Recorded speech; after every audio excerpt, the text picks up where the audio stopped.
حضرت علی رضی اللہ تعالیٰ عنہ اور ایک یہودی کا مقدمہ ہے اور قاضی شریح رحمہ اللہ کے پاس ہے. تو حضرت علی رضی اللہ تعالیٰ عنہ کے خلاف وہ یہودی مقدمہ دائر کرتا ہے کہ یہ جو زرہ ہے یہ میری ہے اور یہ دعویٰ کر رہا ہے. حضرت علی رضی اللہ تعالیٰ عنہ سے دلیل مانگی گئی، ثبوت مانگا گیا، تو فرمایا میرا بیٹا حضرت حسن بھی گواہی دے رہا ہے اور میرا غلام کمبر بھی گواہی دے رہا ہے کہ یہ زرہ میری ہے. تو اس قاضی نے کہا کہ بھائی شریعت میں بیٹے اور اپنے غلام کی گواہی اس کے حق میں قبول نہیں ہوتی. حضرت علی رضی اللہ تعالیٰ عنہ کو فرمایا اب کوئی اور گواہ لائے. حضرت علی رضی اللہ تعالیٰ عنہ فرمانے لگے کہ آپ ایک جنتی کی جو جنت کے جوانوں کے سردار ہیں آپ ان کی گواہی کو ریجیکٹ کر رہے ہیں. تو قاضی شریح نے کہا کہ وہ بات آپ کی ٹھیک ہے لیکن فقہ میں اور قضاء میں فیصلوں میں اس طرح ہوتا ہے کہ اپنے بیٹے اور اپنے غلام کی گواہی اس کے حق میں قبول نہیں ہوتی. چنانچہ یہ زرہ اسی یہودی کے پاس رہے گی. حضرت علی رضی اللہ تعالیٰ عنہ نے فیصلہ تسلیم کیا، سر جھکا دیا. سرکار دو عالم صلی اللہ علیہ وسلم نے فرمایا کہ مسند قضا یعنی فیصلے کی مسند پر علی کو میں بٹھا دوں تو علی جو فیصلہ کریں گے، توریت والے جب آئیں گے تو توریت سے ان کا فیصلہ کریں گے، زبور والے آئیں گے تو ان کا فیصلہ زبور سے کریں گے، انجیل والے آئیں گے تو انجیل سے فیصلہ کریں گے، قرآن والے آئیں گے تو علی قرآن سے فیصلہ کریں گے. یعنی اپنی آپ مثال جو سرکار میں موجود ہے صفت عدل کی، جو پروردگار سے عدل ملا ہے، اس کو آپ بتا رہے ہیں کہ میری تربیت علی کی جو ہے اس طرح علی نے علم مجھ سے لیا ہے کہ کسی کے ساتھ علی بے انصافی نہیں کریں گے. جتنے بھی خلفاء گزرے ہیں سب نے عدل کیا ہے. ظاہر ہے کہ اسلام کا مقصد جو ہے وہ عدل کرنا ہے. لیکن اب میں اپنے آخری جملے یہ کہوں گا کہ سب نے عدل کیا، بے شک عدل کیا. 1,24,000 انبیاء نے عدل کیا، ائمہ نے عدل کیا، خلفاء نے عدل کیا. حضرت علی کا عدل مشہور ہے کہ کئی کتابیں لکھ دی گئیں کہ آپ کے فیصلے عدالت میں مثال میں دیے جاتے ہیں.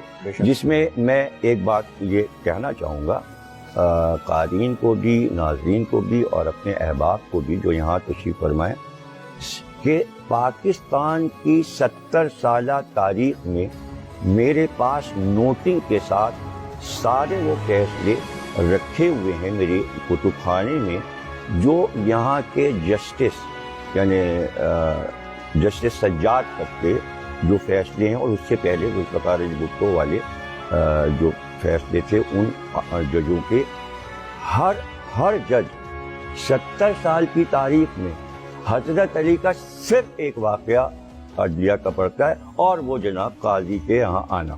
اس کے علاوہ ججز کو پتہ ہی نہیں کہ حضرت علی کا کوئی انصاف کا واقعہ. بس یہی ایک جج کہتا ہے وہ عیسائی تھا، دوسرا جج کہتا ہے وہ یہودی تھا.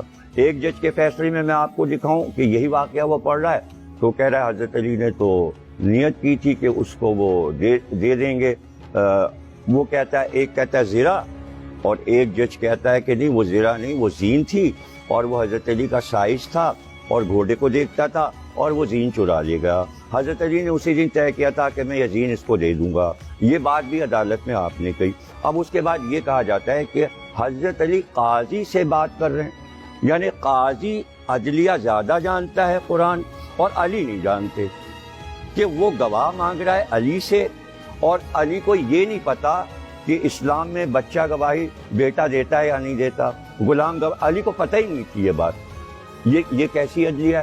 جب آپ ایسی چیز عوام کو سنائیں گے تو وہیں سے غلط فہمی شروع ہو جائے گی کہ بھائی ان کے تو حضرت علی عدالت کے جو فیصلے تھے اور اصول تھے وہ جانتے ہی نہیں تھے. وہ قاضی شریح زیادہ جانتا تھا اور علی کو کچھ نہیں آتا تھا. واقعہ اس طرح نہیں ہے. سب کو مطالعہ، ایک واقعہ آپ 50 کتابوں میں تلاش کریں اور جج تو کتابیں پھیلا لیتا ہے. جب فیصلہ لکھ رہا ہوتا ہے دکھاتے ہیں صاحب جج اور وکیل کمبے بھرے ہوئے ہیں کتابیں، یہ کھلیے کتاب اور وہ کتاب کھلیے، یہاں کا فیصلہ وہاں کا فیصلہ، یہ نوٹنگ وہ نوٹنگ. تو کیا نوٹنگ ہو رہی ہے؟ ایک ہی واقعہ جج سنا رہا ہے، اس کے علاوہ آج تک کوئی واقعہ سنایا ہی نہیں، اور وہ بھی 10 طریقے سے سنایا جا رہا ہے۔ بھائی ایک طریقے سے آپ لکھیے عدالت میں اور یہ بتائیے۔ اب میں بتانا شروع کر دوں کہ قرآن میں بیٹے نے کہاں کہاں گواہی دی ہے۔ حضرت عیسیٰ بیٹے ہیں، مریم کی عصمت کی گواہی سورہ مریم نے حضرت عیسیٰ میں دیا ہے۔ اللہ کہہ رہا ہے کہ بیٹے کی گواہی چاہیے۔ ابنانا و ابناکم، مباہلے میں بیٹے آ رہے ہیں، اپنے بیٹوں کو لاؤ۔ حسن اور حسین مباہلے میں گواہی دے رہے ہیں توحید کی، بیٹی گواہی دے رہی ہے، داماد گواہی دے رہا ہے، بھائی گواہ دے رہا ہے۔ عثمانی صاحب تک، مودودی تک یہ واقعہ اردو تفسیروں میں سرچ ہے، سب نے لکھا کہ بھائی گواہی دینے یہ لوگ آئے، اس میں ابنانا، نسانا، انفسنا، سارا تو پورا تو خاندان موجود ہے۔ تو یہ کہاں سے وہ قاضی شوری علی سے کہہ رہا ہے کہ بیٹے کی گواہی نہیں؟ یہ کیا بات ہوئی بھائی؟